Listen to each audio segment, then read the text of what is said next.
माता की वंदे छत्रपति शिवाजी महाराज की वीर राणी ಕಿತ್ತೂರು ಚೆನ್ನಮ್ಮನವರಿಗೆ ನಾಡಪ್ರಭು ಕೆಂಪೇಗೌಡರಿಗೆ ನಾಲ್ವಡಿ ಕೃಷ್ಣರಾಜ ಒಡೆಯರ್ ಅವರಿಗೆ ಕ್ರಾಂತಿವೀರ ಸಂಗೊಳ್ಳಿ ರಾಯಣ್ಣವರಿಗೆ ಭಾರತ ರತ್ನ ಡಾಕ್ಟರ್ ಬಾಬಾ ಸಾಹೇಬ್ ಅಂಬೇಡ್ಕರ್ ಅವರಿಗೆ ಸಂತ ಸೇವಾಲಾಲ್ ಮಹಾರಾಜ್ ಕಿ ವಿಶ್ವಗುರು ಬಸವಣ್ಣವರಿಗೆ ಮಹರ್ಷಿ ವಾಲ್ಮೀಕಿ ಅವರಿಗೆ ವೀರ ಸಾವರ್ಕರ್ ಅವರಿಗೆ ಭಗತ್ ಸಿಂಗ್ ಅವರಿಗೆ ಜೈ ಶ್ರೀರಾಮ್.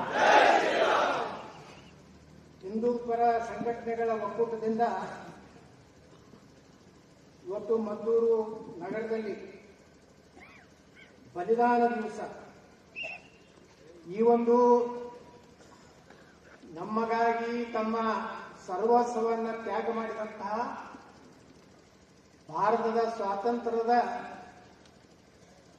ಬಲಿದಾನ ನೀಡಿದಂತ ಎಲ್ಲ ದಿವ್ಯ ಚೈತನ್ಯಗಳಿಗೆ ನಾನು ಶಿರಸಾಷ್ಟಾಂಗ ನಮಸ್ಕಾರಗಳನ್ನು ಮಾಡಿ ಈ ಕಾರ್ಯಕ್ರಮದ ಅಧ್ಯಕ್ಷತೆಯನ್ನು ವಹಿಸಿದಂತಹ ಪರಂ ಪೂಜ್ಯ ಶ್ರೀ ಶ್ರೀ ಶ್ರೀ ನಿಶ್ಚಲಾನಂದ ಮಹಾಸ್ವಾಮೀಜಿಯವರು ಪೀಠಾಧ್ಯಕ್ಷರು ವಿಶ್ವ ಒಕ್ಕಲಿಗರ ಮಠ ಕೆಂಗೇರಿ ಅವರ ಪಾದಕಮಲಗಳಲ್ಲಿ ಭಕ್ತಿಪೂರ್ವಕ ನಮನಗಳನ್ನು ಸಲ್ಲಿಸಿ ಗುರುಗಳ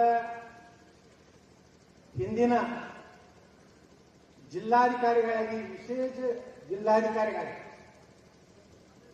ಅಂತ ಅಧಿಕಾರವನ್ನು ತ್ಯಾಗ ಮಾಡಿ ಇವತ್ತು ಧರ್ಮ ದೇಶದ ಸಲುವಾಗಿ ಪವಿತ್ರ ಕಾರ್ಯವನ್ನ ಮಾಡ್ತಿರುವಂತ ಪೂಜ್ಯರನ್ನು ಇನ್ನೊಮ್ಮೆ ಸ್ಮರಣೆ ಮಾಡಿಕೊಂಡು ಇನ್ನೊಬ್ಬ ಪೂಜ್ಯರಾದಂತಹ ಶ್ರೀ ಶ್ರೀ ರಾಘಸ್ವಾಮಿ ಗುರುಗಳು ಶಿವಪುರ ಮಠ ಮದ್ದೂರೂರಲ್ಲಿ ಭಕ್ತಿಪೂರ್ವಕ ನಮನಗಳನ್ನು ಸಲ್ಲಿಸಿ ಈಗ ತಾನೇ ತಮ್ಮನ್ನೆಲ್ಲ ಉದ್ದೇಶಿಸಿ ಮಾತನಾಡಿ ಅನಿವಾರ್ಯ ಕಾರಣಗಳಿಂದ ತೆರಳಿದಂತ ಅನಂತಕುಮಾರ್ ಹೆಗಡೆ ಅವರನ್ನು ಸಹ ಇವತ್ತು ನಾನು ನೆನಪು ಮಾಡ್ಕೊತೀನಿ.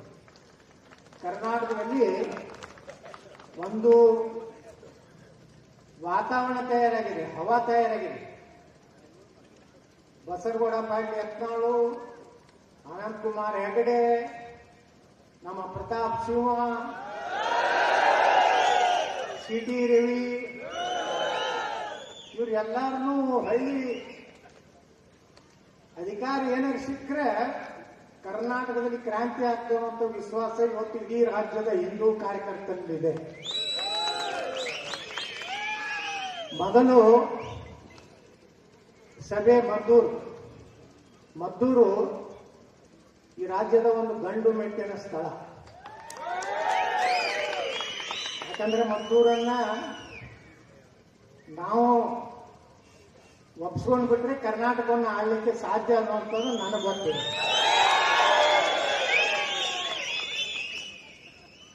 ಹೇಳಿದ್ರಲ್ಲ ಅನಂತಕುಮಾರ್ ಹೆಗಡೆ, ನಾವು ಕಾರಣ ಮಾತಾಡ್ಕೊಂಡು ಬಂದೀವಿ. ಹಳೆ ಮೈಸೂರು ಭಾಗದ ಜನ ಎಷ್ಟು ಸ್ವಾಭಿಮಾನಿಗಳು ಮತ್ತು ಧೈರ್ಯವಂತರಂದ್ರೆ ಟಿಪ್ಪು ಸುಲ್ತಾನನ ಮುಂದೆ ಯಾವ ವಂಶ ಮುಂದೆ ಬರಿಲಾರದಷ್ಟು ಮುಗಿಸಿ ಕಲ್ಕತ್ತಾದಲ್ಲಿ ಸೈಕಲ್ ರಿಕ್ಷಾ ಹೊಡಿಲಿಕ್ಕೆ ಕಳಿಸೋದವರು ಹಳೆ ಮೈಸೂರು ಭಾಗದವರು. ಯಾರಿಗೆ ಕೊಡ್ತೈತೆ ಈಗ ಟಿಪ್ಪು ಸುಲ್ತಾನ ವಂಶ ಎಲ್ಲೇ ಇದ್ರು ಕಲ್ಕತ್ತಾದಾಗ ಸೈಕಲ್ ರಿಕ್ಷಾ ಶ್ರಮದಾಗ ಇರ್ತಾರೆ. ಅದನ್ನ ಕಳಿಸ್ಕೊಟ್ಟಾರ ಯಾರು? ಮಂಡ್ಯದ ಗಂಡುಗಳು, ಇವತ್ತು ನಮ್ಮನ್ನೆಲ್ಲ ದಿಕ್ಸೂಚಿ ಭಾಷಣ ಮಾಡಿದ್ರು.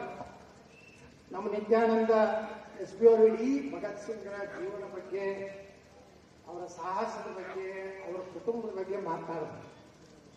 ಅದೇ ರೀತಿ ಕಾರ್ಯಕ್ರಮವನ್ನ ಇವತ್ತು ಇಲ್ಲೆಲ್ಲ ಗಣಪತಿ ಕಾರ್ಯಕ್ರಮ, ಬಲಿದಾನ ದಿವಸ ನಡೆಯುವಂತಹದ್ದು ಕೆಲವೊಂದು ನಮ್ಗೆ ಗೊತ್ತೇ ಇರಲಿಲ್ಲ. ನಮ್ಗೆ ಗೊತ್ತಿದ್ದು ಈ ದೇಶನಾಗ ಇಬ್ಬರೇ, ಒಂದು ಗಾಂಧಿ, ಒಂದು ನೆಹರು. ಗಾಂಧಿ ಚಕ್ಕ ತಿರುಗಿಸದಂತ, ನೆಹರು ಮಕ್ಕಳ ಕೈ ಹೂವ ಕೊಟ್ಟಂತ ಸ್ವಾತಂತ್ರ್ಯ ಸಿಕ್ತು. ಇಟ್ಟು ಬಿಟ್ರೆ ಏನಾರ ನಮಗೆ ಹೇಳ್ಯಾರ ಇತಿಹಾಸನ. ಇಷ್ಟು ಜನ ಸೇರಿರಲಿಲ್ಲ, 10,000 ಗಟ್ಟಲೆ ಜನ ಇವತ್ತು ಸೇರಿರಲಿಲ್ಲ. ಇದು ಬದಲಾವಣೆಯ ಗಾಳಿ ಬೀಸಲಾಗತೈತಿ. ಇದ್ರ ಮ್ಯಾಗ ಗಾಂಧಿ ನೆಹರು ಯುಗ ಮುಗೀತು ದೇಶದಲ್ಲಿ. ಈ ದೇಶದಲ್ಲಿ ಚಂದ್ರಶೇಖರ್ ಆಜಾದ್, ಭಗತ್ ಸಿಂಗ್